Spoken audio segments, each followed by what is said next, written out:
Good morning, everyone. Thank you, Mr. Ojiji and the IT guru there. The paper this morning is on the exploration of the National Code of Corporate Governance 2018, which came into effect on January 2020 for board evaluator. That's the fulcrum of my paper. Board evaluator, board auditor, to take advantage of the code to be able to do this very well. But having said that, let's go to the rudiments of the paper. The IT man, I want the next page. Yes, the outline of the paper will be the overview of the National Code of Corporate Governance. We're going to look at that as it's germane to the issues that we're going to discuss today. We're going to look at the key issues and possible area of conflict of interest in corporate governance, because at the end of the day, these are the areas in which the governance auditor will be looking at for efficiency and effectiveness. The value of corporate governance in a corporate environment, we're going to ask the question, what is governance audit? What is board evaluation? Corporate governance responsibility. And we're going to look at the duties of directors. We're going to approach governance and board evaluation.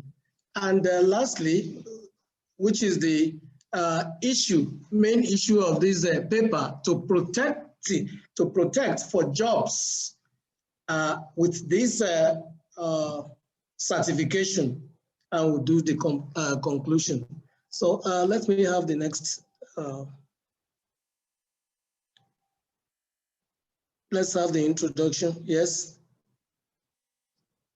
I will start by saying that the year 2020 was unique, because I said it brought a coronavirus pandemic. We are happy now that it's going out of fashion in Nigeria. We hope it will go completely. It brought National Code of Corporate Governance 2018, because it was in 2020, January, that this was made effective. And that has now brought new challenges and opportunities to individuals, the corporations, and governments across the world in the new way of managing things. And people who are smart will be able to take good advantage of this and make money and expand knowledge. In our conversations today, as governance professionals, we'll be exploring the opportunities open to us by these events, which I've enumerated, which participants should please avail themselves. I believe that's why they are in they're attending this program in the first place. Let me have the next slide, please.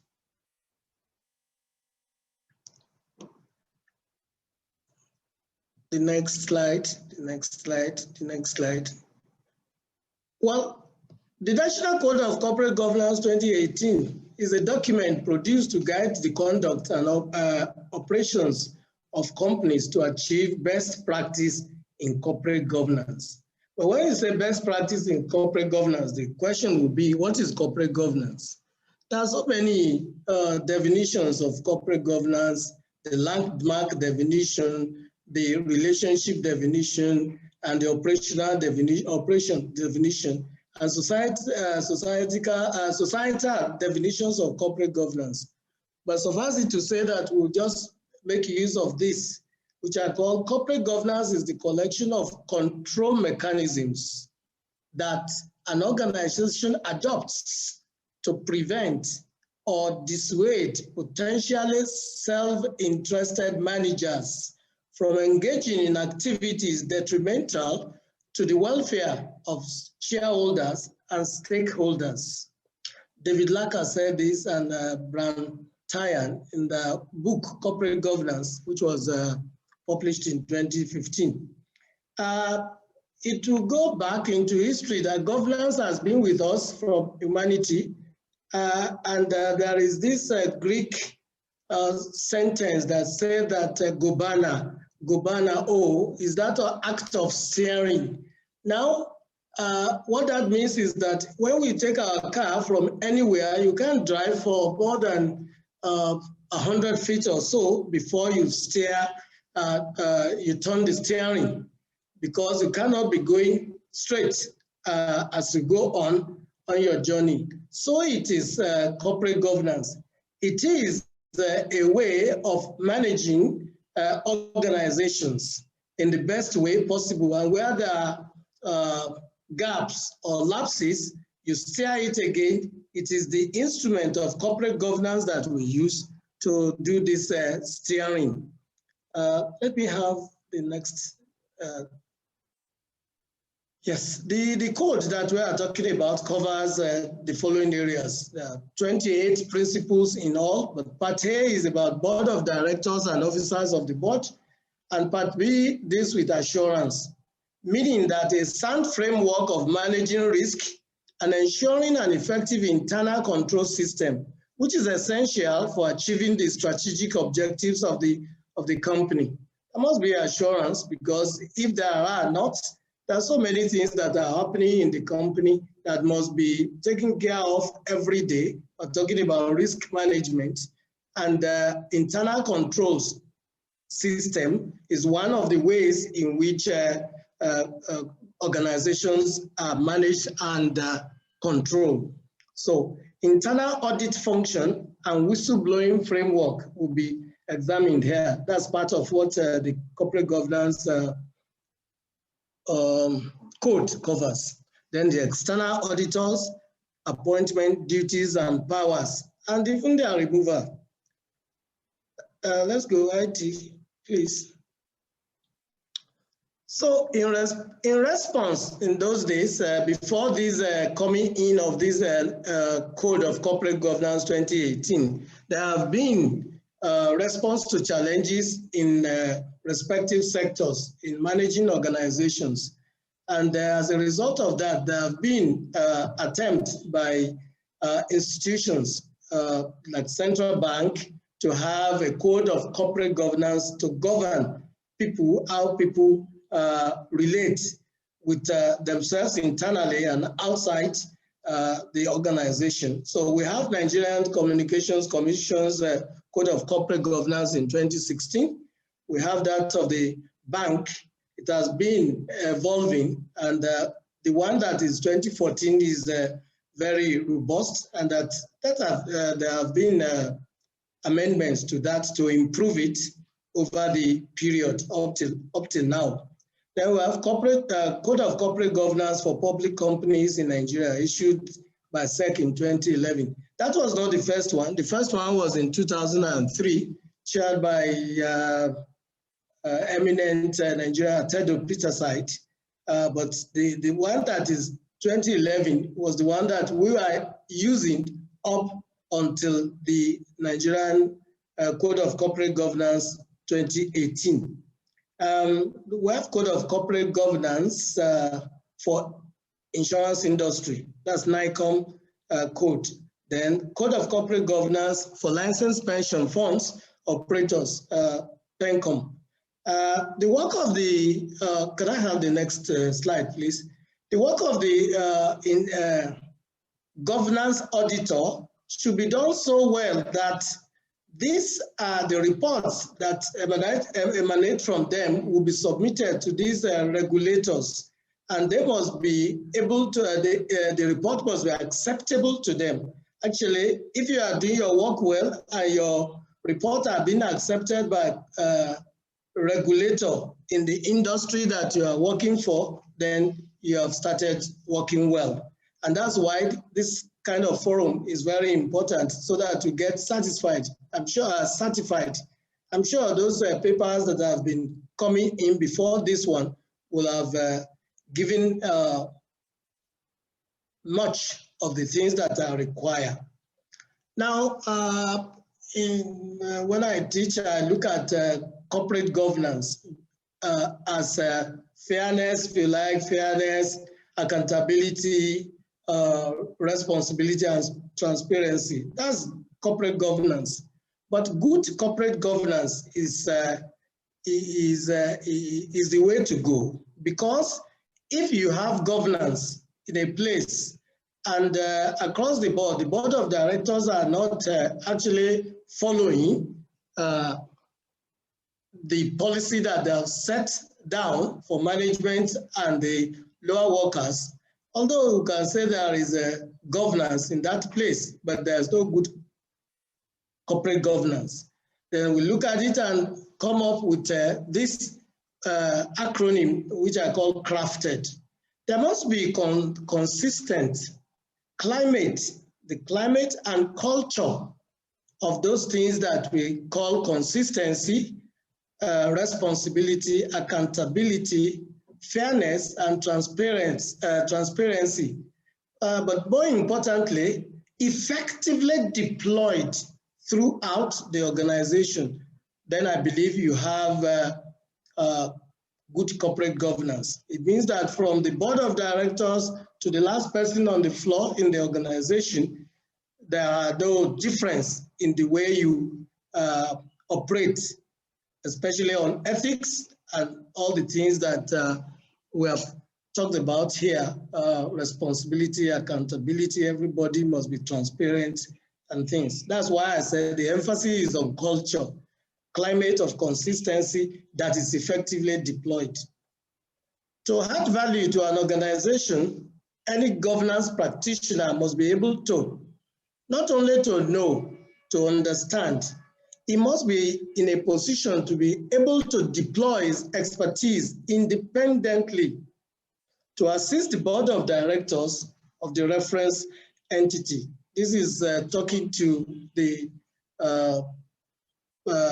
governance auditor and board evaluator. Yes, can I have the next step? We have key issues in corporate governance. Can I go ahead? Yes, there are key issues which a governance auditor and board evaluator must immediately now begin to look at. They cause issues. When I say issues, they are areas of problems for all companies. Now, external auditors' duties and responsibilities. Well, when auditors come into an organization, in those days, we look at people look at them as gods and all that, because they've come to look at the books of the company, whether they have done so well or not. So auditors are feared in those days, but there should not be anything. If there's good governance, there is really no need to fear external auditors. They are there to make things better or improve the performance of the companies. We'll look at their responsibility, their duties and responsibilities. I have an acronym for that, which I call mini CARS. Well, you have audit committee rules overseeing the financial reporting and disclosure process. To monitor the choice of accounting policies and principles.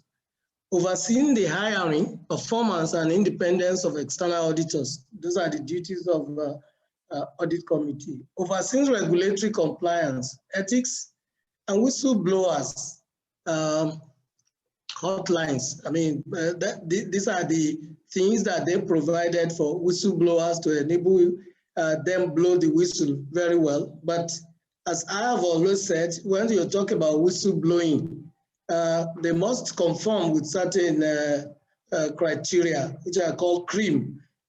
Such things must be something that is considered to be truth, and it must be responsible, and it must be in respect of which you believe to be true, and there must be absence of malice when we are talking about whistleblowing. You don't just get to know that Mr. So-so-so has so much in his account, and because you are privy to that, then you go report to the police, because in Nigeria now we say, well, if they discover so much in somebody's account, you get 5% of it if you report.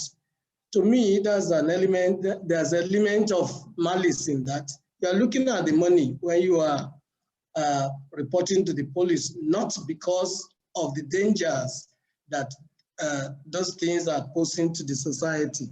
We're going to look at that if we have enough time. Overseeing regulatory compliance, ethics, and what we said, but monitoring internal control process. We have to see that the internal control system and the internal controls are done very well. Because as we say, internal audit job is an independent activity of a person in the organization as a service to that organization. So internal control people should not be looked at as spying on you or trying to catch a thief. They're there, again, to make things better for the company. And if there are good corporate governance, there will be no need to fear any internal auditor. Oversee the performance of the internal audit. Yes, that's the duty of the audit committee, to oversee that the internal auditor is doing what is expected to do. And we're going to discussing, the audit committee will be discussing the risk management policies and practices with management. That's what I call the principle of risk management. And there's this acronym that we have adopted, MICE. That's you identification of risk, evaluation of risk, control of risk, and monitoring. Monitoring, which is an all-time thing. You don't stop monitoring the thing in your organization. As they say, the something of freedom, they say, is eternal vigilance. The price of freedom is eternal vigilance. So those who are assigned with the risk management duties should continue to monitor. And those are the things that the board evaluator and the governance auditor will be keen in seeing when he is doing his job, as we come to know later in this piece. Effective communication between directors and shareholders. Well, that's constructive use of annual general meeting and all that, the way you behave to your shareholders. Ethical conduct and corporate social responsibility are those things that people should look at. And directors' remuneration. Can you go back on that slide, please? Okay. Let's go. Forward, yes. The value of good governance. I mean, it goes without saying. Let's have the next slide. Let's have this next slide, please. It goes without saying that good governance will eliminate the risk of misleading or false financial reporting, and will prevent companies from being dominated by self-seeking CEOs or chairmen. It has got good governance, as I said earlier on, effectively deployed throughout the organization. The chairman or the managing director or the CEO wouldn't be able to dominate the company without being challenged. That's part of the good things that good governance has brought about. And by reducing the risk of corporate scandals, yes, investors will be better protected. In fact, in dealing with the external auditors too, they have their own responsibilities and duties, but if they overstep, they can be removed. And so that they do not get into that collusion as it happened in the Enron case. Everybody is talking about the Enron, but the fact remains that we will continue to talk about Enron because that's about the excellent examples of scandals in corporate governance, where the external auditors that we now say should be monitoring the activities of the company colluded with the company at large to defraud the shareholders, and it affected stakeholders too that year. It's not the only one. We have WorldCom, we have Tyco companies and all that. We can talk about Lehman Brothers, talking about scandals in corporate governance. Companies that comply, this thing is good. Hello, can I have it, please? Issue value of corporate governance. Yes, the companies that comply with the best practice in corporate governance are also more likely to achieve commercial success, as good governance and good leadership and management often go hand in hand. Let's go, please. Let me have the next slide. Well, we've talked about what the good governance is all about.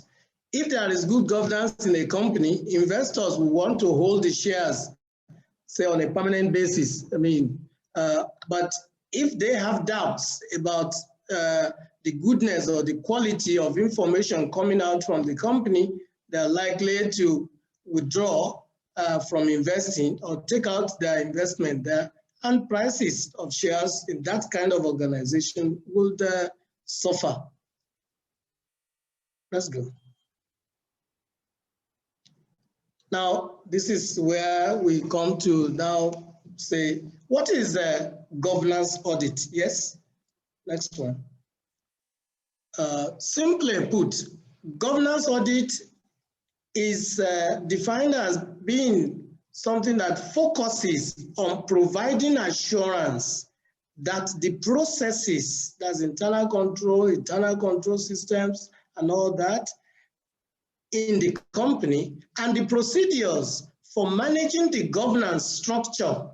We come back to crafted that if the structure is only for the big, for the small people, and it does not concern the big men at the top in the board, then there is something wrong with that governance structures.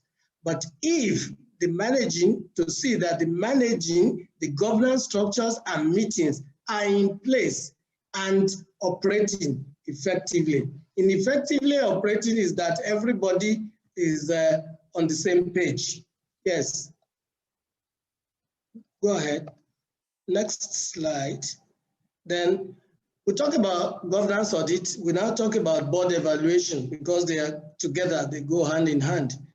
Every company should have an effective board, even with CAMA 2020, that is having one-man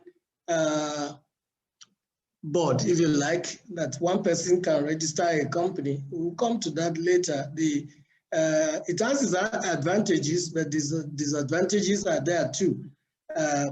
Corporate governance expert will tell you that. Every company should have an effective board. To ensure board effectiveness, the board must carry out governance audit of the company, is in the code, at least every 3 years. But we say that ideally, it should be done annually to evaluate the performance of the whole board. The key committees of the board, committees like the audit committee, remuneration committee, risk management committee, and nomination committee. So we'll be able to evaluate that. Board evaluation is simply a review. This is very important for us this morning. It's simply a review, an assessment of the activities and performance of the board against set criteria during a given period of time, usually 1 year. It is a diagnostic exercise aimed at ultimately improving the board's efficiency and effectiveness. When a board is effective, management is put on its toes for better performance. It is not something that we can say to say the board is a failed board or it has passed. It's something for improvement. That's the evaluation of the board. That's what it should be. Let's go. Next slide, please. Yes, it shouldn't be seen as grading the board, but well, if you've done your work very well and you report you do your report, you point out where lapses are, where improvement should be, but it is not to say that this board has failed or passed like doing an examination. No. Next. Next.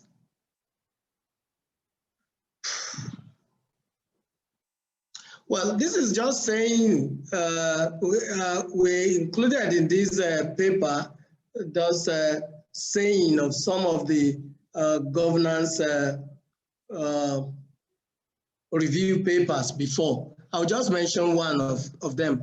CBN is saying there should be an annual board and directors review, appraisal covering all aspects of the board's structure and composition, responsibilities, processes, and relationships, as well as individual members' competencies and respective roles in the board's performance. This is just saying the responsibility of the board members, individual board members in the process, meaning that all organizations accept, and even the sectors, the banks and all the sectors, PECOM, manufacturing, they concur that it is important that we have board evaluation and governance audit. These were done before, they call it appraisal process, where everything is done in the company, by the company management itself. Well, events have proved that it is better experts, people like you today, who will be certified to carry out those functions without bias. Let's go, please. Hello. Well, let's leave this. These are just people, the organization talking about how important appraisal and board evaluation and governance audit are. Let's go. Go on. Yeah, provision from other jurisdictions too is to say that board evaluation is an important corporate governance principle. The evaluation of the board, its committee and individual directors should be performed every year. This is in South Africa. So says King 3 of 2009. So we can't run away from it, and I'm happy that we have been doing board evaluation and governance audit for some time now, even in this country. Let's go. Let's go, let's go, let's go. Go ahead from that, let's leave it. They will be reading this in the papers. Next. Next. Why board evaluation? This is important. We have said part of it here, but let me just read out my bullet points. It enables the board assess its strengths and weaknesses, if you like, you can say threats too. Enables the assessment of the effectiveness of individual members on the board. Individual member on the board.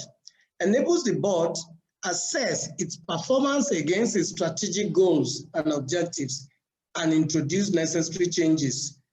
Enables the board identify knowledge and skills gap.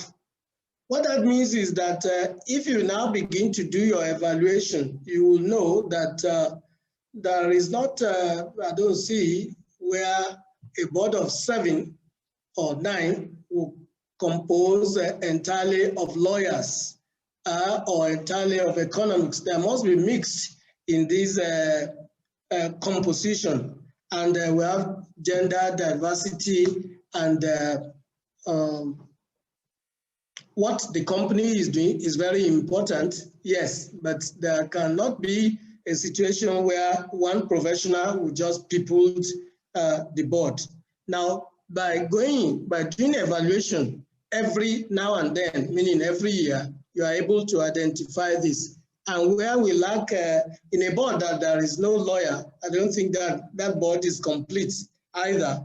Then when you identify this, then you now begin to do a recommendation to the entire board as how to fill these gaps. Board evaluation does this. Yes, let's go.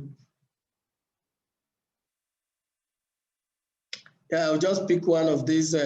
It promotes accountability and responsibility, improves the quality of board oversight of management. Because when you do board evaluation, you know the committee that is working effectively, the committee that lacks certain quality of membership that you need to include. And if the committee is too large, whether you are going to take someone off the board, these are the results of evaluation. Let's go. Who should be evaluated? Good. The whole board as a whole, as a group, should be evaluated, the whole board. So this board of this company PLC is looked at and they are doing so wonderfully well, yes. But again, you go from the board to individual board. It might be only 3 board members, just for example, I'm just saying, that 3 members are outstanding and they don't want the job of the board to go down. They don't want to be ashamed. They carry on the responsibility, just carry on some other board members to just make the numbers. That's why the board as a group on the one side and individual board members should be evaluated. This will include the chairman himself.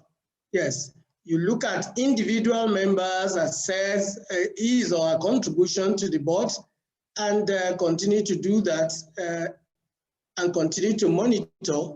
If he continues or she continues to be very good on the board, fine, including the chairman. So you leave that and come back to this my ring circle there. All board committees must be evaluated on the job of the committees of the board. Remuneration committee, risk management committee, audit committee, very important, and the other one, remuneration committee. All those ones and their respective chairmen must be evaluated. Those are the people that should be evaluated. Let's go. New slide. Next slide, please. Next slide. We have said it that the evaluation should be conducted annually. Let's go. Next slide. There's nothing new there. Next. Next, oh. Next slide, please.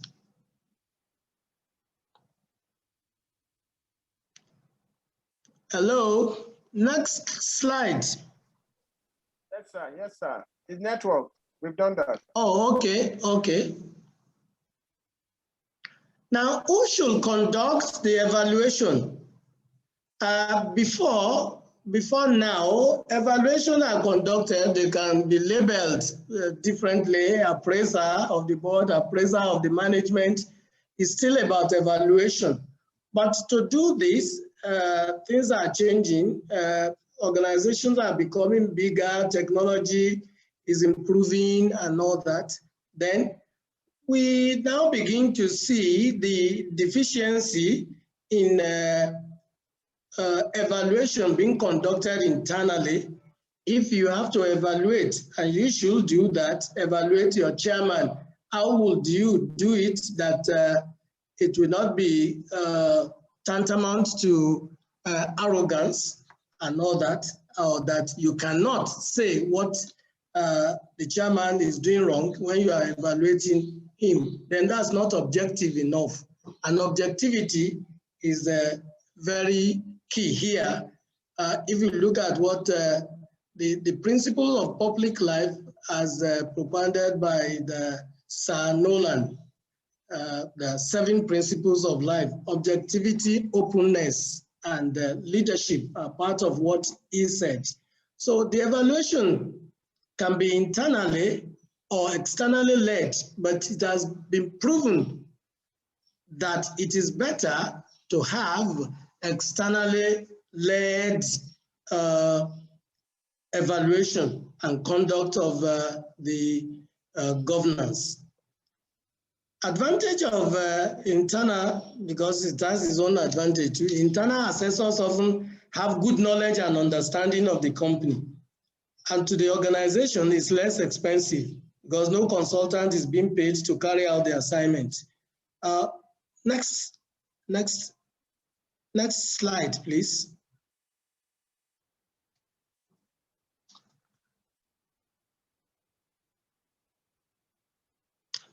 I've seen a question here, which I will attend to at the end of the lecture. External, no, I was trying to give the internally led evaluation its advantage. Can I have that? Go back one step, please. Hello? Hello? Yes, we are with you, sir. Yeah, can I have the previous slide? Yes. Okay, sir. No, not this. The advantage of internal assessment. Advantage of internal assessment. Yes. Yes. Okay, so now the next slide here now. Next slide. Okay. The next slide. Okay. Oh, well, the disadvantage here is that some assessors may have bias about other members. This is clear, it goes without saying. Some assessors in-house may have bias about the person that they are evaluating. Assessors may not dedicate enough and seriousness time to the assignment.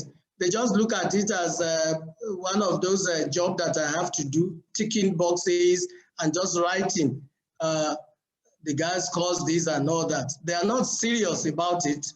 Members may be hesitant to give honest opinion about other board members. Yes. Well, what does it take? If I don't say anything, that's it. I don't want people to be quoting me and all that. And that's not good for good governance. Transparency, accountability, and responsibility are those key things that must guide our attitude and whatever we do. May not have the capacity to conduct an effective board evaluation exercise. Internally, the training is very important to do these things. As all of you have different professions, you have your station in life, and you are coming to listen to this kind of conversation, it's because you want to know more. Yes. If internally, people are just because they are general managers, they are orgas in that place, nobody should tell them how to assess individuals or people below them. They can just do whatever they like, and that might be injurious to the individual being assessed and the organization as a result, because that might lead to a good worker leaving the organization frustrated. Yes. An independent evaluation gives better credibility to the outcome. So next slide, yes. External evaluation, usually by a consultant. The advantages are many, but let's just state this. Specialists in such as assignments, like you are attendees now, if you want to do your job of evaluation, from tomorrow now is a different ball game. You're a specialist in your assignment, and you will go into it as an expert, objectively. Likely to be more objective, yes, independent and impartial. Well, you have been committed to do this as a consultant. You do not give allowance to whether somebody is known to you or is the one through which you get the reference to get the job. It has to be very independently done. You are likely to be more open and frank, likely to be thorough because you have been engaged and paid to do that job. You will do it well. You want to do it well. because you want a referral, you want to come back to the organization to do a job for them. Likely to be better accepted by all members. Now, if it's externally led, the chances are that, well, more often, many people will say, well, they don't know us. They're just looking at what we have presented and our work to evaluate us. So this is fair as far as we are concerned. They're likely to do that, to accept that. Then better able to benchmark findings with peers, industry, and best practice. This is very important because for internally led thing, they just do their own thing. What the company is doing here is what they are doing. But a consultant who is able to get other organizations in the same kind of business with your own that you assign him, he will be able to take one or two things better to add to your own or take from your own and things like that. And by doing that over and over again, the process becomes very, very effective for better performance. Let's go. Yes. Next. Next, though. Okay, this question I just put there, should there be any existing relationship between the company and external evaluators? It's just like talking about good governance and talking about independent directors when we are looking at appointment of independent directors. Well, somebody must have brought somebody or must have introduced somebody. As long as that relationship does not conflict with your mind when you are doing your job, because the same thing that is affecting the relationship of independent directors and that of the external auditors will be applicable here. Individual knows what it does right and wrong. You should be able to independent in your approach. And there should be no what is called, what is it? Excuse me, lowballing. Lowballing is the way you get your appointment as auditors or as a consultant to the organization. If you have some people, you plant them there to get you your job, you want to do their bidding. This should not be the case.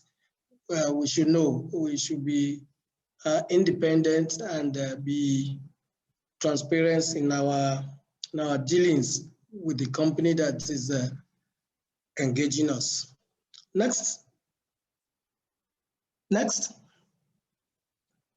What should be evaluated coming into all this? The evaluation should cover all areas of governance and board operations. Yes, but let's just talk about this. Compliance with the laws, rules, and regulations. We have to look at that. The governance auditor must look at that. Compliance with internal policies and processes, including risk management and internal control. This goes without saying that you must, as a governance auditor and board evaluator, be able to see the policy documents of the company and see how they are being complied with. In fact, before you begin to write your report. Compliance with corporate governance codes and internal code of conduct, ethics of the company must be looked into. Board composition and selection, I mentioned that briefly some time ago, that you have to look at the composition. There is no ideal composition of a board. It has to do with the complexity of the organization and the scale of operation.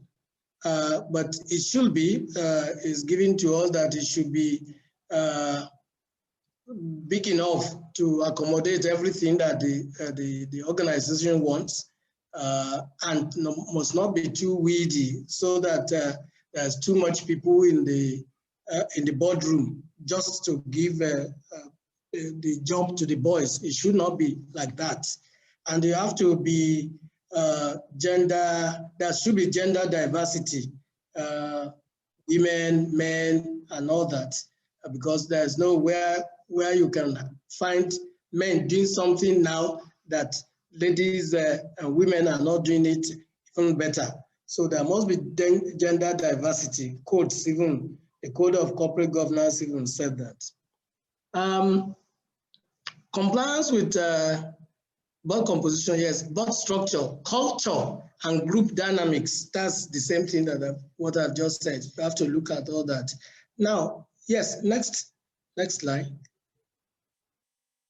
Next.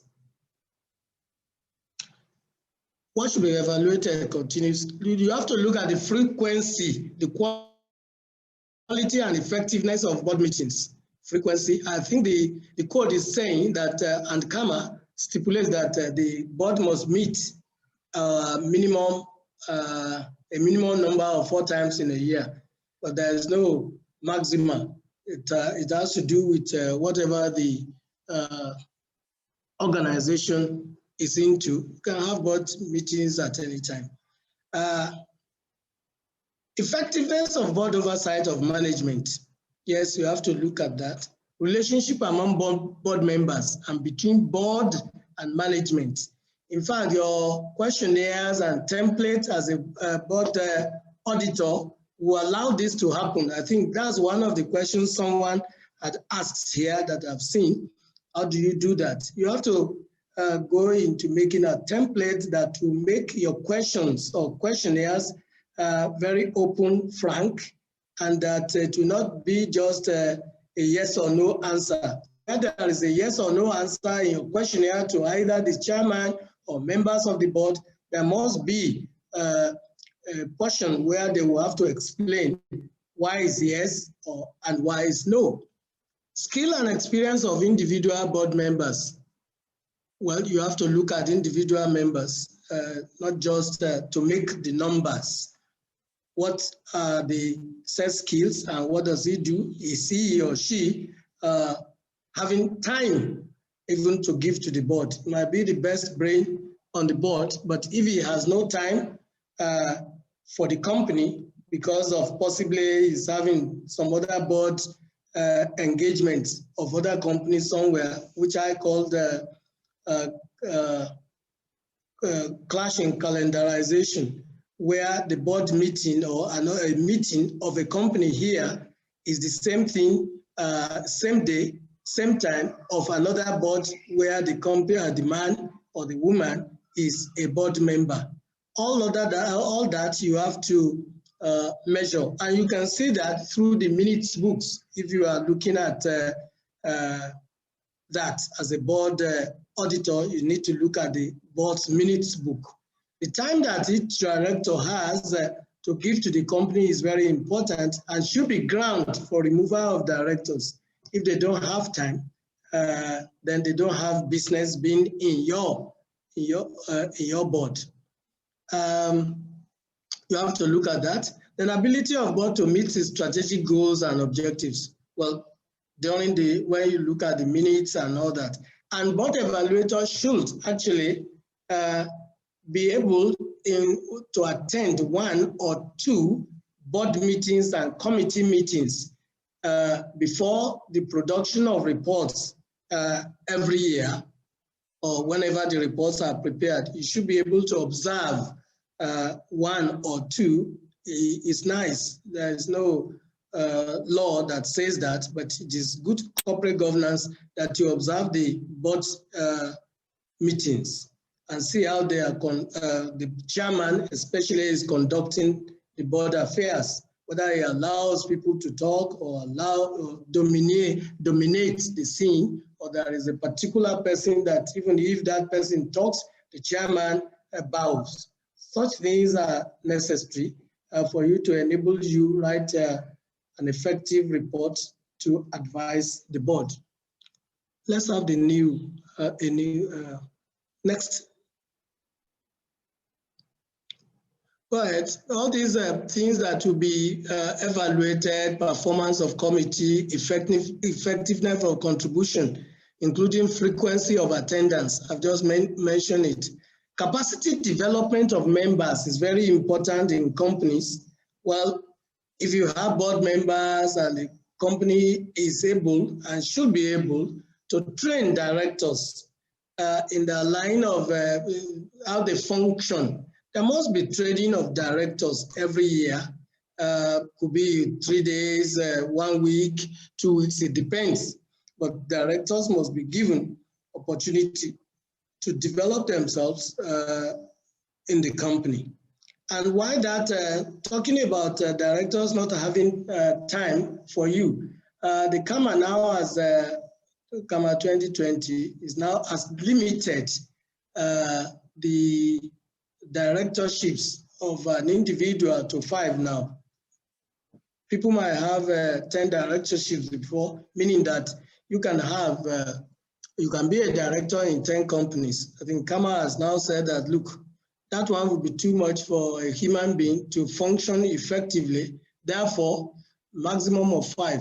And that they give 2 years to do this so that you can wind down from the company that you are a board member. Maybe you have to choose which one you want to stay on so that you can have more time for the number of places where you are directors. Understanding of role as board members, mission, vision, and the activities of the company. We must ensure as board evaluator that the directors too, individual directors understand their role, the mission and vision, goals of the company in which they are directors. They are not just directors there, as I said, to fill the numbers or that to just wait for the next meeting, go there, chat and say yes and no, and just leave. You must. And again, we need to point out to directors who do that there's liabilities of directors, whether you know what the company is doing or not. When the problem comes, it's not leaving you. To say that do not partake or do that will not excuse you from liability. Let's go. Next one. Time do we have? Okay. Yes. The evaluation process. Well, you have done all that. You have looked at those papers. When you get to the company, those are the things that you call for, like the external auditors call for books and invoices and things when they get to where they want to do their business. You have all those, including board minutes, as I said it, and committee minutes. You look at all that, you discover so many things there. And that's why we discover, first of all, discover the good governance structures. You know what to look for when you get that. Now the process that is not cast in stone, like process one, you must do this and all that. But what are essential is that the board should embrace the process which best achieve its objectives. We are now talking to the company because company will engage board evaluators. They must believe in the importance of that to engage an external person to come and evaluate them. The process, scope, and objective should be discussed and agreed to by the board. I mean, the board should agree that yes, we need this to be done. Let's get someone from outside to have an effective and unbiased appraiser. Then, engage a consultant with specialist knowledge. And those are the ones that we believe that you will form part of for the Institute of Chartered Secretaries and Administrators, who have pool of experts in this area. The company will engage members of the ICSAN to do the board evaluation. Go ahead. Next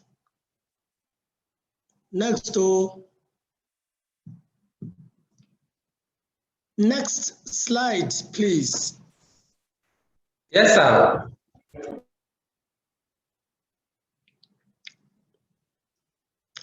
So, It's network. We've done. yes, appreciated. The consultant should drive the process.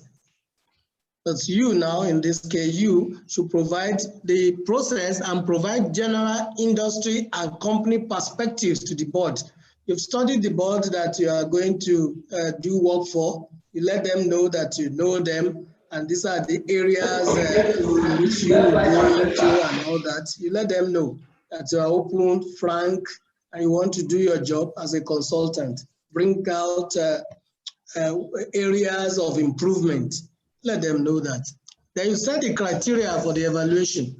For example, what will be measured against what indices? You now begin to look at it. We're now going to look at your board diversity. We're going to look at the composition of your board. We know that you have not activated the remuneration committee of the board. Some companies are so small that they merge some committees. Yes, you look at that too when you are discussing with the organization. The evaluation should be structured to bring out the true state of things on the board. Yes, you have to set a realistic time frame for the exercise.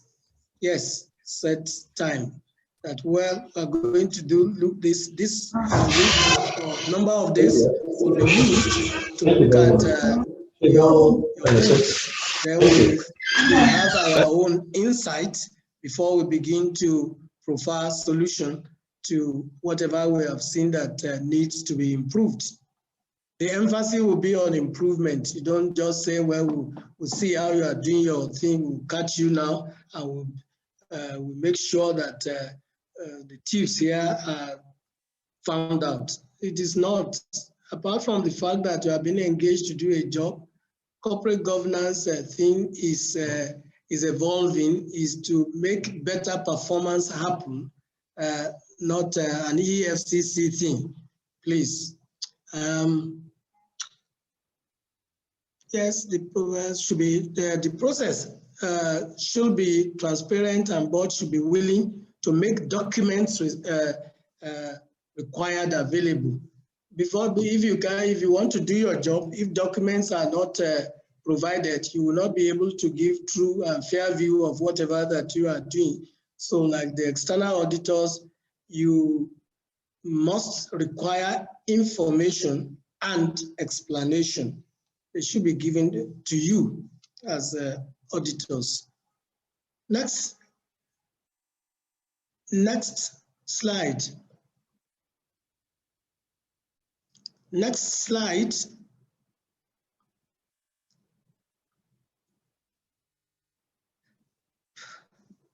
Please, next slide. So it has been you are eating into my time.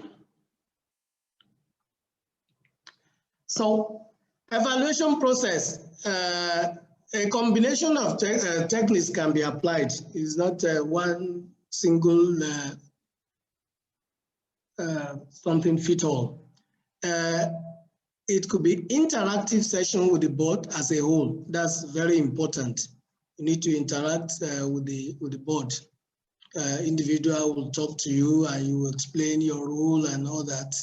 And you will let them know that you are here to be objective. Interview of individual board members.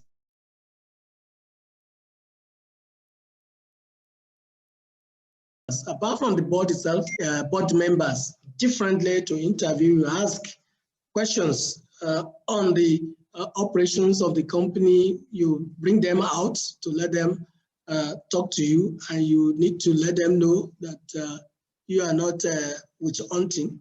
They should be able to agree with you that you are there to do your job fairly. So interactive session with each board committee. Apart from the board members and individual board members, you look at committee and you meet with them, with the chairman attending. The very important one, first of all, we are charter secretaries before we begin to do board evaluation.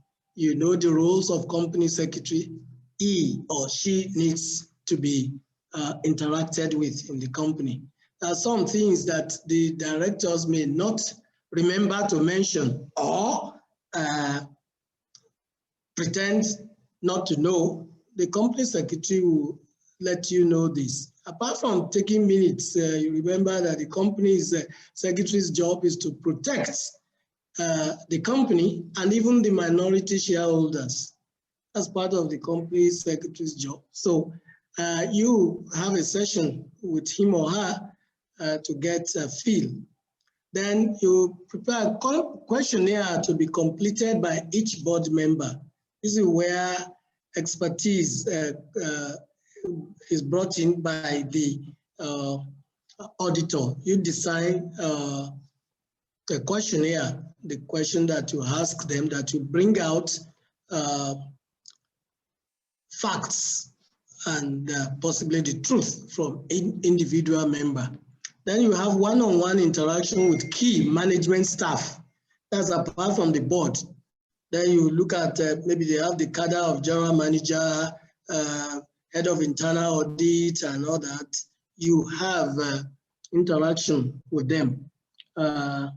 Particularly, I said, those who relate with the board. Questionnaire interview of selected stakeholders. This is neither here nor there. Some people may not want it, but yes, that's why we say selected stakeholders. You might want to have discussions with them, how the company behaves and how you have been treated, what are the things that you do with the company. I don't want to go to this corporate social responsibility area because that is another area. Well, when we are talking about selected stakeholders, you talk to anybody who will be prepared to listen to you, and you think for that company, you need such people to provide information. But again, as I said to you, it's not witch hunting. It is to improve the performance of the company, and that will lead to higher profitability of the company for the interest of all stakeholders. Then gathering, review, analyze relevant board documents as well as board committee documents. We have said this. You need all those papers to enable you take an informed and balanced position. I said it again before that it will be desirable to attend 1 or 2 board meetings in a year and the committee meetings to see how these are being conducted. You know, there are some people who conduct meetings very well. It's a process that needs to be learned. I mean, the law and procedures of meetings and all that the chairman is able to conduct the affairs of the company fairly without being partial and all that. Yes, next.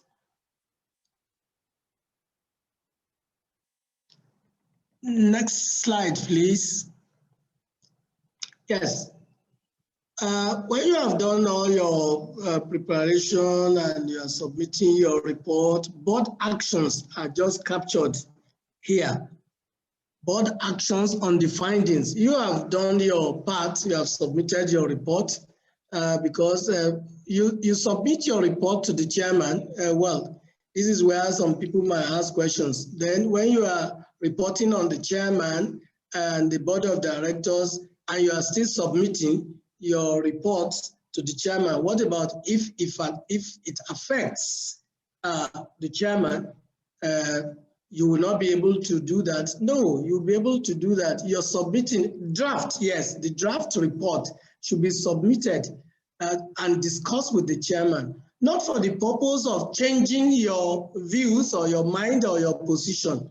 It's just to let him know what you are going to write. And like the external auditors in accounting, if your position that you have taken in your report is not correct, and the chairman is able to tell you that, oh, this aspect that you said this, it is this, and you are satisfied, fine, but you are not changing your position thereby, even if it affected or if it affects the chairman. I'll give you a very quick example. I was doing board evaluation for a company, and we send them questionnaires to complete and all that. The board members, most of them are in Lagos, Port Harcourt, and Abuja. And the day that they are going to have their board meeting, we've been writing to them that, look, we have not received this, we have not received that to complete our report.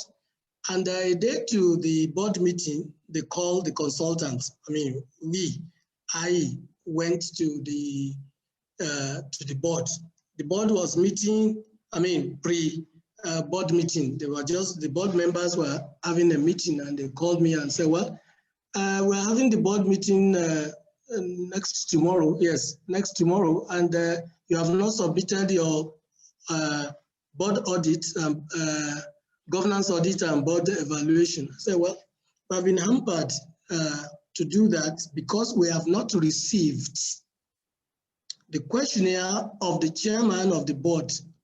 And without his own input as the big gun in the affairs of this company, our report would not be complete. I said it, every board members were there, and one of those guys, one of the board members, now a member of ICSAN, was there that day. No need to mention names.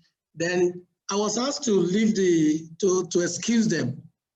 And excuse, about 20 minutes later, they called me and said, well, the chairman was now addressing me that, look, Mr. Pelewura, we are very sorry, you know all these things, I had to travel and all that, but well, don't worry. By this evening, I am going to send members of the management of this company to come and deliver your my completed questionnaire to you.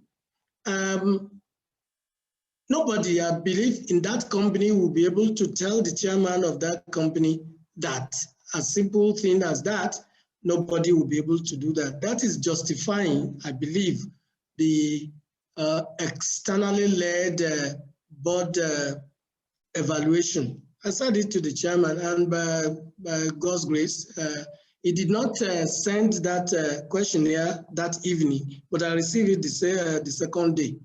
We work around the clock to complete our report to meet the board meeting of that. So that is to say that, well, if you are submitting your draft report to the chairman, it's not just to enable him praise you or to change things, is to allow him to look at what you have written, correct an error if there is, but not to change your report or your ratings. So the board action will now be, because we have discussed our findings and we have given it to them, is to improve corporate governance and start from that, to improve decision making, to improve management oversight, to improve board process, bring in new skills. You might discover, as I said, that in this board, although we can go and hire lawyers, solicitors for litigation, but even if you want to study documents and things on legal issues, we should have somebody inside who could do that for us. A board that has no legal practitioner, I don't think is complete. So that's if you don't have it, then you bring in new skills like that. Could be an engineer that you require and all that. Improve communication and interpersonal relations. You might be able to now look at the way the board members are relating to themselves and try to speak on a general note to that, so that individual will know that teamwork is the best thing to the way to go, the best way to go. And you highlight that, look, you've been here for 3, 4, 5 years. You have not even been trained. The directors are not trained. You should go for a training. You can joke with them that they have 2 or 3 days or 1 week. They should go to Harvard and take some other lesson. It doesn't have to be Harvard, but directors need to be trained. And it might engender new strategies for the companies. Your report will bring that out. Next, and that's very key. The next one. Next slide, please. On conclusion of evaluation assignment, I said the assessor should discuss report with the board. The board should hold a meeting on the findings and agree on the plan of action. Delegate one of the board committees, such as governance committee, to monitor the action plan. Yes, all those things, the directors will go for courses, the skill gap will be filled and all that. A committee will handle that to make sure that the next report will not reflect any of those gaps that have been identified here. Then evaluate the assessment process itself for lessons learned for future improvement. Now, all interviews, questionnaires, records, etc. must be held in strict confidentiality. This one goes for the evaluator. You don't talk outside, you don't talk anyhow, what the other person should not know should not be disclosed. I always say sometimes when we are just discussing with friends that, look, what I'm telling you now, it's not that I cannot say it to the third person, but I don't need to say it there. So you don't need to let that person know. That does not mean that when the chiefs are down, I will deny that or cannot say that. There are certain things that you don't need to get into. So for external experts, you treat all questionnaires and records with strict confidentiality. Yes, next slide. Next slide. Go ahead, next one. Next one, these are the boards, is all known that corporate governance responsibility. This one, the two, the duties of the board, I've captured that under what I call append. Let's go. Next slide. Okay, append, talking about the duties of directors. What I've just said that directors should act within powers. Within their powers, should not exceed it. What the lawyers say, they're acting ultra vires or ultra vires. Then they should promote the success of the company. And they should promote or exercise independent judgment. Directors should have their own minds individually. If you as a director is of one opinion and I agree with it, it means that I feel the same, not just because you say it. So independent judgment is very important for directors, and they should exercise skill, care and diligence in discussing and in the discharge of their responsibilities as a board member, as a director. And the end there under append is not to accept benefits from third parties. I don't want to dwell more on that. Not to accept benefits from third parties. Then the last one is to disclose interest in any proposed transaction that is affecting the company. When you do this under this capture, you'll be a good board member. Then we're now looking at the approach to governance and board evaluation approach. Yes, go ahead. Now, for us now as board evaluators who wants to sell our expertise to those who will need us, and that's my aspect of this paper. That's, well, we make presentation to prospective clients. We now make presentation. We want to do your board evaluation. We want to be governance audit to your company, and they will ask you what are the things that you have that qualifies you to do that. First of all, you say you are a certified governance auditor by the governance #1 governance institution in Nigeria, the Chartered Institute of Secretaries and Administrators of Nigeria, plus other qualifications you may have.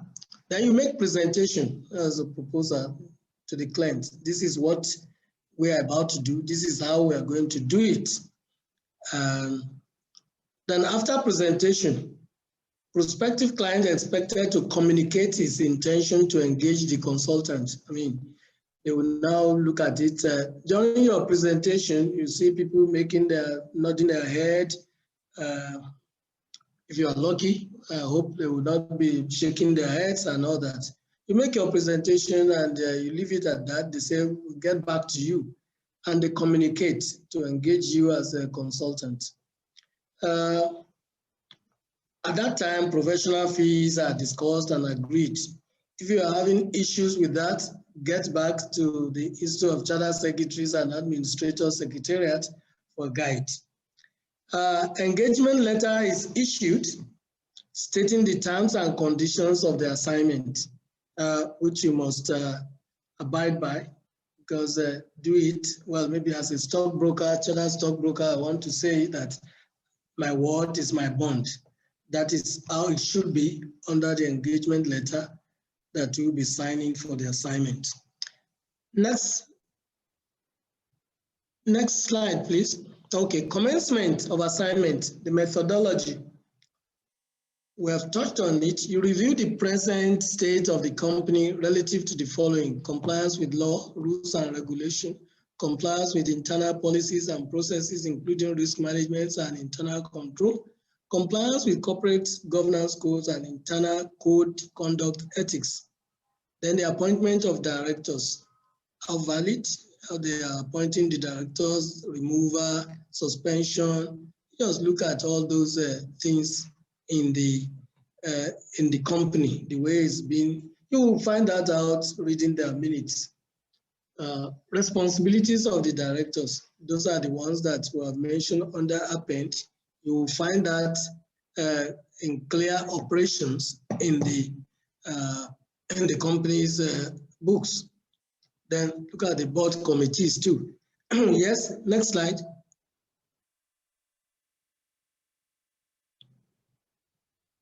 Delegation of authority and authority levels, including approval limits. You have to see that when someone in the company is giving approval for 500,000 and you see that getting to 700,000, the person is signing, you are not really looking at the books as financial auditors, but you are, because you are doubly doing that, because they say the buck stops at the board of directors table. So you are doing all that. Governance covers everything. So you look at approval level and say, look, why is the chairman signing this? The chairman has authority to do this. If it exceeds this by 1,000 naira, it comes to the full board. This is not the case. Next time, it should not happen. And they might even provide an answer to that and say, well, that day it was because this and that. Get them to know that, so that it does not appear like that next time. That's what you are trying to say. That's what brings good governance. We have had people that the approval limit sometimes say 1 million. They approve things which is 999 and times 3 of that to enable them do a 3 million transaction. Governance does not favor that. Governance frowns on that. And that must be something that you have to report about in your report if that kind of thing is happening in the organization. Yes. Conflict of interest resolution process. Succession plan for the board, very important. And you have to now say, what are your succession plan? if the chairman resigns today or is getting to retire the next 2 years, what are you doing to reposition this so that the company will not suffer? And who are you grooming to take over from the executive director, corporate services, and all that? You need to ask such questions in the company. I must, well, because it comes to my mind now, mention that is not an advertisement anyway, so I could be pardoned for that. We read that a bank was looking for the replacement of his chief executive, the managing director. And that started about a year ago, looking for who will take over from him. And it's not just from outside. They have, they say, from 5 executive directors, they want to choose one from them. That is what is called succession planning. It means that such banks cannot be in want of somebody to take charge of a position in that company because they provide for it. They are grooming people to take responsibility. That's part of your advice to the company if you find out is lacking in the company. Directors' remuneration, you have to look at that and warn the board that, look, if they're going that way, that you have to be careful of what we call in corporate governance ESG risks. That is environmental and social and governance risk. Yes, it's a risk if you begin to hand plenty of salary or remuneration and the dividend to shareholders are very small. They see you living very expensively and they are not, such is not reflecting on the dividend payout. They are likely to revolt, and these are the things that you as an evaluator should talk to the directors if they want to listen about that. Yes. An issue came up in 2013 in the Barclays Bank, UK, when the managing director was asking the shareholders to approve a new remuneration package for the directors, a little higher. And that managing director was about 2 years on the seat. And the shareholders, I think they called Third Point.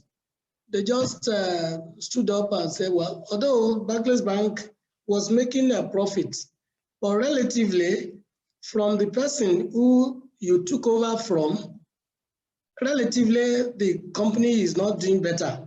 So why are you asking for a higher remuneration? In 2013, you can check it out, that managing director, I just forgot his name now, did not seek a reappointment. So that is how important these reports are very important, and the committees and the shareholders and the board should relate. It will be your job as an external governance auditor to highlight this to the board. You look at frequency and quality and effectiveness of board meetings, effectiveness of board oversight of management, relationship among board members and between board and management. I said that before. Skills and experience of individual board members, quality of board leadership is very important. Let's go. Ability of board leadership, performance committee, yes. Capacity development, we have said it. And understanding of role as board members. Well, we touch on this. They have to know about all this, and if they don't get the grip, you explain to them during your interactions, maybe with individual board members or the board member, the board as a whole. Next, please.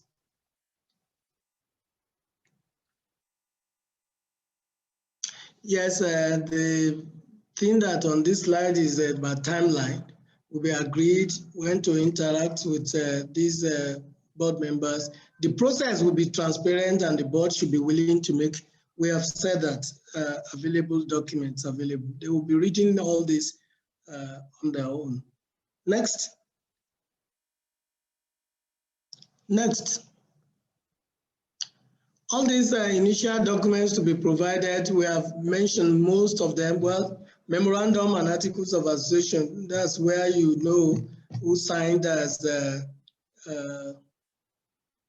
signed the memorandum of association, the share capital.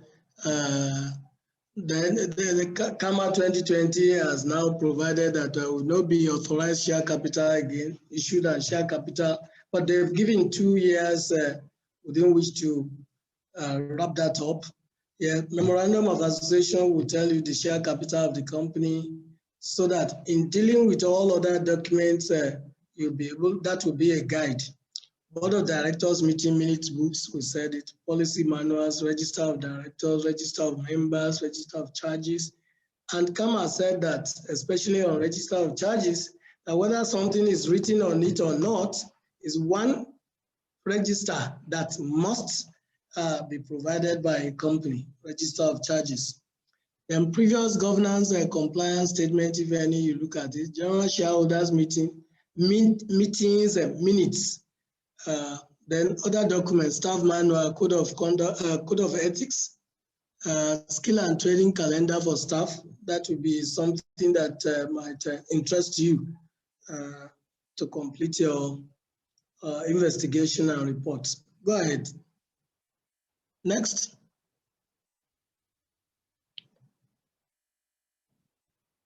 Well, we have said all this, that we interviewed the company secretary, we attend board meetings, interview the internal auditor. Let's have another slide. It's look like repetition because it's the approach. We are talking about the approach.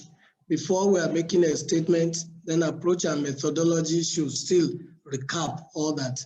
Evaluation report. We said it, submit draft report to the chairman for discussion. It is expected that the board should hold a meeting on the findings and agree on action plan. We said it.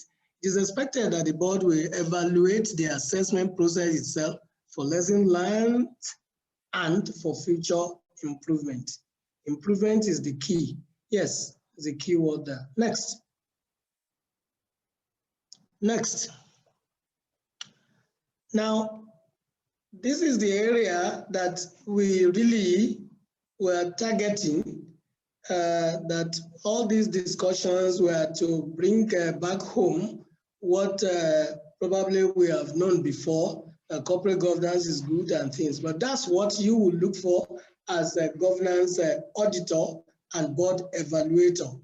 Now, trying to get that job, because we're exploring the 2018 Code of Corporate Governance, to look for the board evaluation job and governance audit job from corporations as certified evaluators.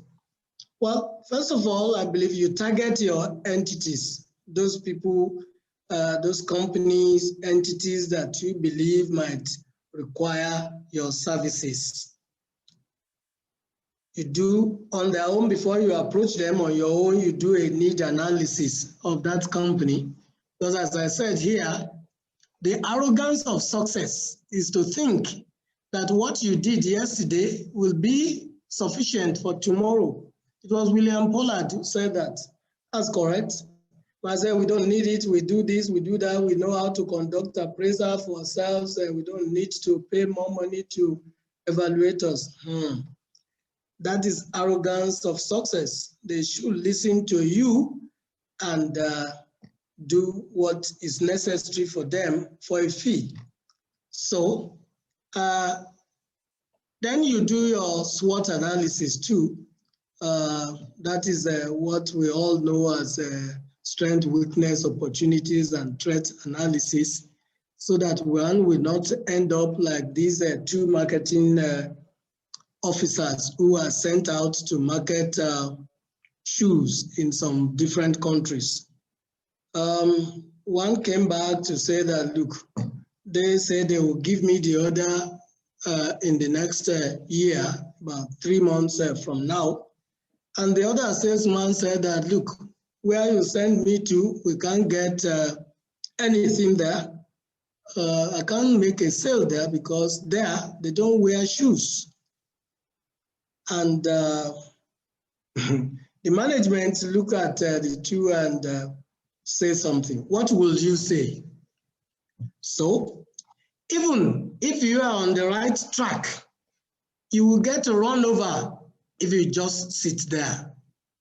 Will Rogers said this, and I agree with him. Then industry market share, you look at then you are looking at yourself now as board evaluator, industry forces and market share. What do you think your market share will be in Abuja, Lagos, Port Harcourt, or wherever that you are? Then with your certification, you follow up with prospective clients, and even make cold calls.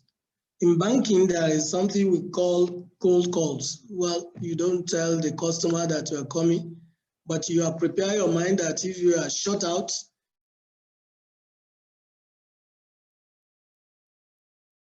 you don't allow that to bother you. That's cold calls. And such may, result in very good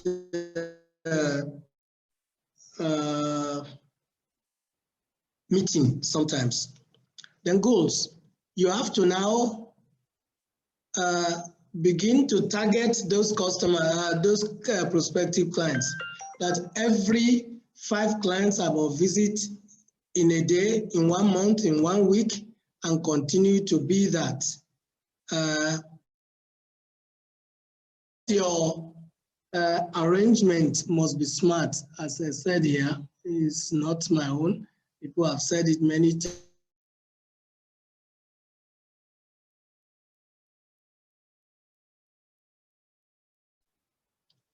Next slide.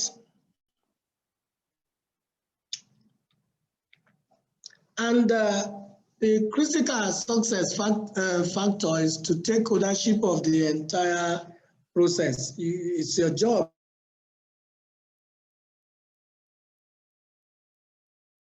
that you are looking for now. You have something happens.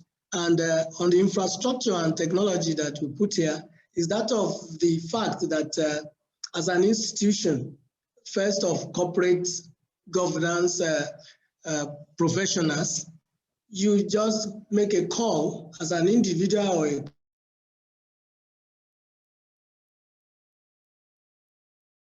company to the Institute of Chartered Secretaries for any kind of help that you as an individual or company may need to enable you perform or get the job that you want. Teamwork and dedication is it. That does not mean that the institute will take your job from you, but is to enhance. If you attach a name like that of the Institute of Chartered Secretaries and Administrators of Nigeria to whatever that you are doing, you are likely to be, that people will be more receptive to you. Then you continue to review periodically your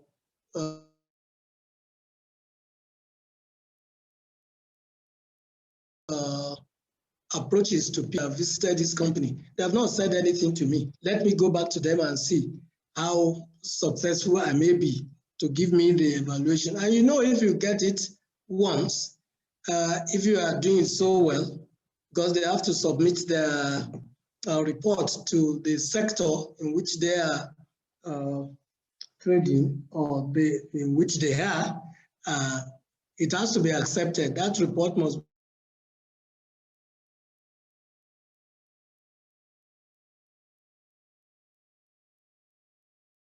be accepted. If they are accepted, to hand your fee as a governance professional. Let's have the next slides. Yes, the next one. Conclusion. As I have attempted in this lecture to draw the attention of attendees to the importance of good corporate governance in enhancing the effectiveness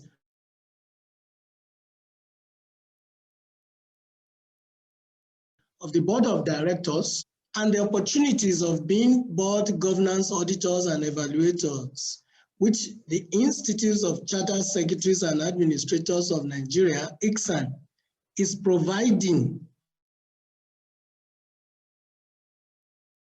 through its highly trained governance professionals. Next slide, please.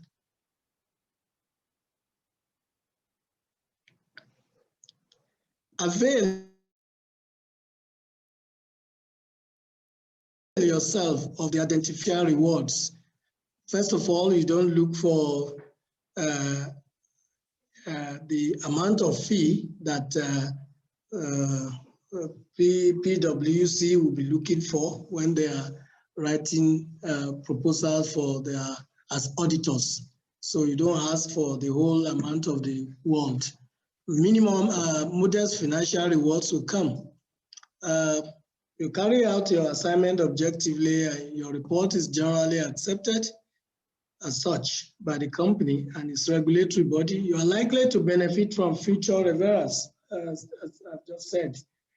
People will now say, oh, that company or that person does this for us, and it's done well, and it's not charging an arm and a leg, so you can consult him. And by that, you get more referrals, which is the essence, really, of this paper. How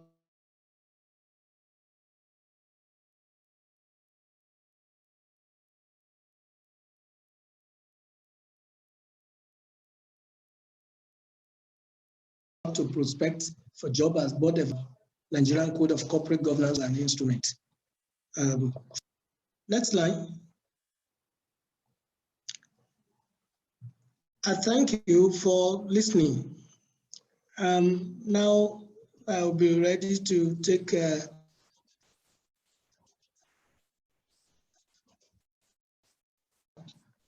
on discussions of.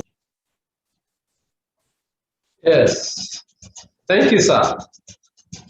Thank you, Mr. Kwelewura. Thank you very much, sir, for your wonderful, insightful, and well-researched presentation. We have quite a number of questions coming in as you were making your presentation. Okay, so we'll move straight to the chat box, and we'll take the first question from Victoria Balagobo. Says, will it be correct to say that the board should first be evaluated before preferring trainings to close the knowledge and skill gaps identified? I will say yes, because to start with, if the board is not evaluated, you wouldn't even identify those gaps. So board evaluation will take place, then you now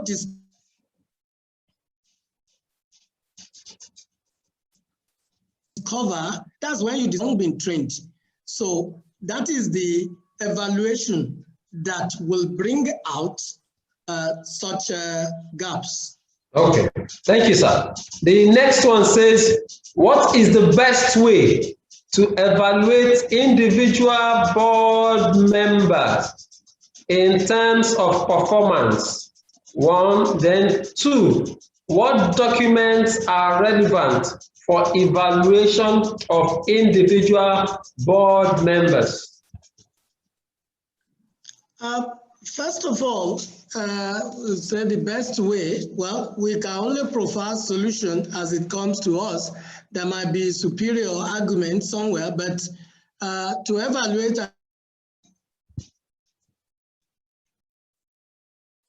an individual against something, the person, the individual director is given a charter, that's a performance things to do. These are your responsibilities, these are things that you have to do. You need to have that, then now you evaluate him against that. there are some other things that may not come from that paper or charter that you feel like asking him. Sitting down with him, you'll be able to do that, really. That look, this person who is saying that he lives far away in, well, that one is even shortened by Zoom meetings now. I was going to say that if he lives in London, and he said that's why he's not able to attend our board meetings here every quarter, we might say, why don't you resign? Why do you have to continue in this business? But that does not matter now, because you know, everybody is scattered around here now, and we're talking to ourselves. But you can do that based on the job specifications of the director. Thank you. Okay, she's asking the second question, that what documents are relevant in order to evaluate individual board members?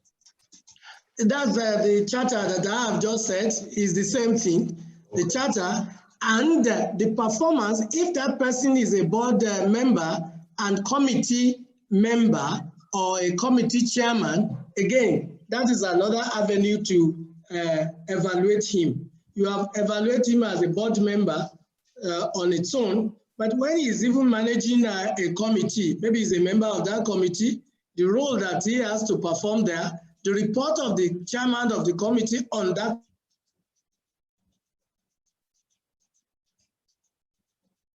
person is to do a robust evaluation. Okay, thank you, sir. Before we take the next question from the chat box, I would like to call on Mrs. Gabari to ask her question. She's raising her hand. So, Mrs. Gabari, please, you have the floor. Thank you very much, Mr. Pelewura. I just wanted to find out, in a situation where a board has not been evaluated before, like how many years back would you have to go through their minutes in order to be able to get a decent idea of how they run? Because you don't have a previous evaluation to fall back on. That is the, well, please just answer that first before I take the second one. Okay, there is no anything cast in stone like that. It depends on the evaluator. I mean, but as the accountants would do, or the auditors, if you go back, if they have been in existence for a very long time, the best you can do is the last 5 years. If you look at the minutes, the last 5 years, I would say 3 to 5 years will give you an insight into where they want to go and what they have been doing. If in that 5 years they have not improved on governance, then there is a problem. That's where you start your work, I believe. Okay, thank you very much. Yes. The second question is as regards how to deal with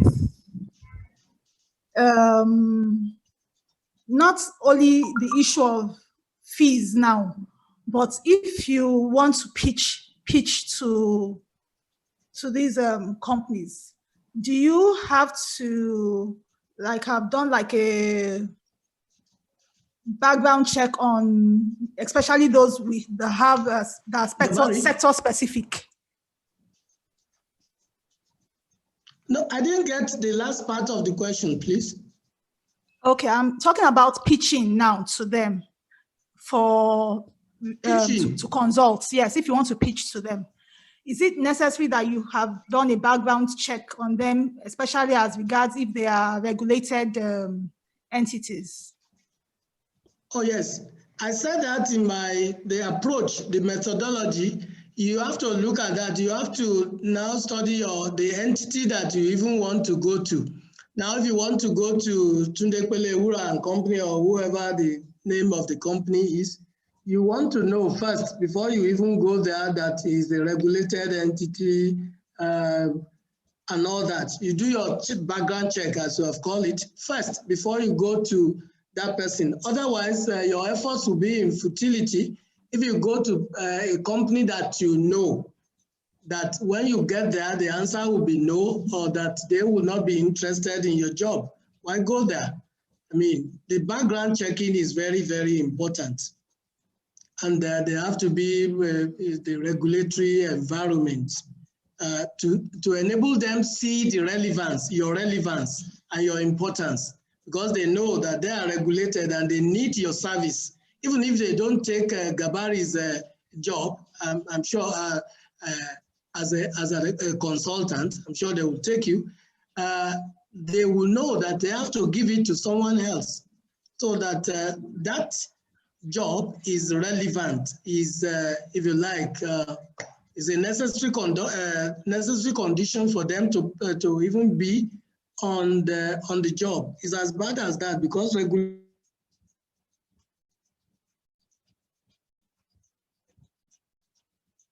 authorities I'm familiar with are very, very serious about it. In fact, if they are late in submitting their report, they are sanctioned. Okay. Does that Thank you very much. satisfy your question, Gabari? Yes, it does. But where I was actually going to was, can you do an independent background check on them, their regulators, before you pitch them? Yes, I believe so. Okay. That's very important. It's to your advantage, because when you now get to them that you are now talking, you are on a familiar turf. They will be amazed that, oh, this person knows so much about us and all the rest of it. They are likely to be more receptive. Thank you, sir.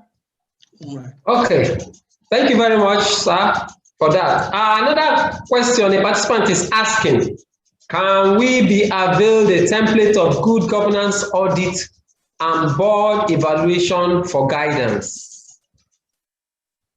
If they can be availed a template of good governance audit and board evaluation. Yes, that's why we are saying that attendees should go to the #1 professional governance professionals. If they contact ICSAN after this brief, they will get all the assistance that they may require. We want them to succeed, and that's why we are having this forum. Thank you, sir. The same person is also asking that, in your experience, is it always the case that a company must have a written charter?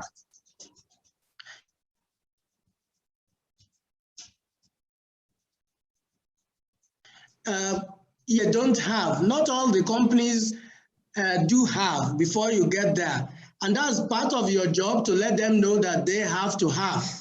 And it might even come to you that they will ask you to go and prepare a template that will suit that company. But a company that don't have a charter is just like driving without knowing your destination. Thank you, sir. The same person is also asking that, is it possible to get an example of possible questionnaire to be administered? Again, get to the Secretariat of ICSAN, and this will be availed to you. Thank you. Another participant is asking, as an evaluator, should you attend the meetings overtly or covertly? A person is asking, considering a situation of playing to the gallery, when they know you are there, their behavior may be orchestrated for your benefit.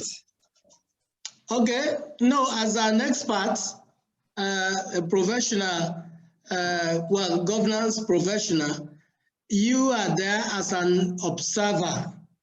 And whatever the gimmicks that they are playing, you should have known. But like the good conduct of meetings, you have to have the knowledge of conduct of meetings. And as an observer, you are not allowed to say a word.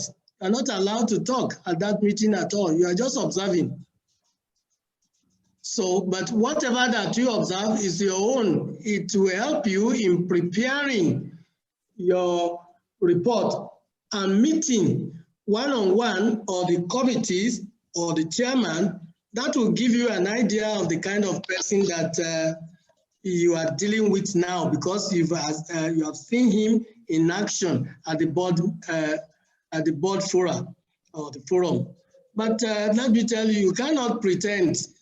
Your action cannot be so pretended. I know that some teachers, when they do what they call, they supervise the teachers when they teach. The supervisor is there and they are looking at the teachers teaching. You can only pretend for a few minutes. After some time, you become your own, whether you know how to do it or you don't. It will clearly be shown. Okay. Thank you, sir. Another question says, in the course of the board evaluation, how do you handle situations where the responses to the questionnaire is at variance to the information gathered independently from your own review? That is expected, and that's where your report will center, because it's not likely that everybody will say, given the independence, that everybody will say very good thing about every directors, because you are giving questionnaires to every director, to rate every director. You give them. And you give them questionnaire for every director to rate the chairman or to evaluate the chairman, including board committees and all that. That is where your expertise come in, because you receive various answers that you need now to if you like, modulate or now reconcile. That will form the bedrock of your report. Thank you, sir. Another question says, in making cold calls or visits or sending proposals, is it better to send in those proposals as an individual or as a firm? Well, if you are known, let me now say any member of boards that are in Lagos that have been doing all this, they have their names. They might prefer to send their proposal in their names. But when you attach a limited liability company to anything that you are doing, you are behind it, but it makes a lot of sense to do it as a company. They look at you, and I don't think sector regulators now, I will ask from my superiors in the council whether individuals can now give reports to a company and forward that to a regulator. I think it has to go by way of companies. I mean, liability entity. I think it's better that even if you are saying now that it's better to say Institute of Chartered Secretaries and Administrator, President Bode Ayeku, rather than say Bode Ayeku and that's all. Many people will say, who is Bode? With profound respect. But if Iksan is there, they will recognize him as the president and chairman of council. Thank you, sir. As a follow-up to that, the person said, if you are sending it as a firm, does sending it as a law firm give an edge, or is it better as a consulting firm? Well, it depends on individuals and the company that you are sending it to. If you want to go by the fact that, well, maybe as a lawyer has an edge, why will the lawyers come back to do the Chartered Institute of Secretaries and Administrators exam? That tells you that he's building his qualification, and some of us will belong to other professions. It depends on who you are approaching. That is really not advantageous. in going by your law. And if you go by your logic, if it's law firm, it's still the same. In your law firm, that's a company. You state the background of those evaluators in your company, fine. But to say as a lawyer, is it good as a lawyer than as a charter secretary?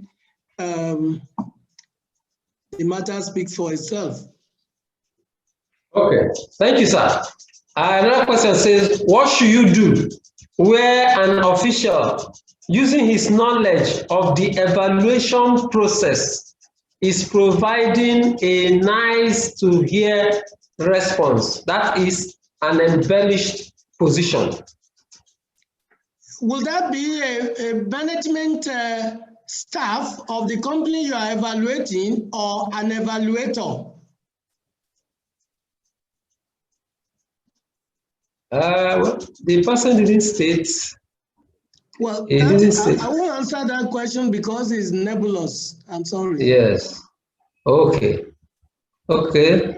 Okay. Another one says, most times board members feel overtly confident. How do you get them to appreciate the importance of board evaluation to be able to give adequate cooperation? Well, those people who are so good and they have confidence in themselves, and they are men and women of caliber in society, they are board members here and there, they know the importance of governance audit and board evaluation, and they treat you, a consultant, as a consultant. They respect you. I've had occasion of meeting with the best brain in the Nigerian boardroom, and evaluating them, talking to them. They give us our due respect as consultants. It has nothing to do with where they are coming from, because you are setting the tone, and it's to make the company performance better in all cases. So why would they be saying that? And they called us in the first place, a board evaluator. You treat them. I've met with so many people of caliber that you ask questions and they answer it as politely as possible.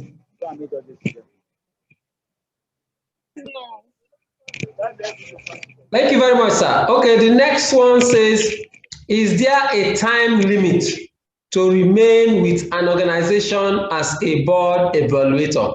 For example, auditors have 10 years time period. So what will you advise as best practice for a board evaluation consultant? Okay, this is a personal opinion. And as time goes on, I think these are matters that we'll be discussing in council for opinion. But I will say that we do it the same way the external auditors are doing it. You don't familiar yourself, you are objective, you are transparent. As long as you are doing that and they're giving you that assignment to do, and the regulator are not finding you wanting in your reporting as they see it, why not? I will go with the way the external auditors for finance are doing their own. Okay, thank you very much, sir, for those wonderful responses to the comments and answer and questions rather that have been raised by our distinguished participants. In the absence of any other question or comment, we want to thank you, our dear participants. We are gradually winding up this program. But before we end the program, we want to thank Mr. Belewura once again for his time and for making our time to be with us at this program to share his thoughts with us on this all-important topic that has elicited all of these questions. That shows the importance of this particular topic to this certification training. We thank you very much. At this point, I would like to call on the chairman of the committee that is responsible for the execution, planning and execution of this certification program that is coming to an end today. We started on Monday, we had the Tuesday, we had Wednesday, and of course today, Friday, being the last day. So at this point, I'd like to call on the chairman of the committee to give us his closing remarks before we eventually bring the training to a final end. At this point, I'd like to call on Dr. Adeyinka Hassan, FCIS, Member of Council and Chairman of Corporate Governance Capacity Building Committee, to please give us his closing remarks. Mr. Chairman, sir, you have the floor.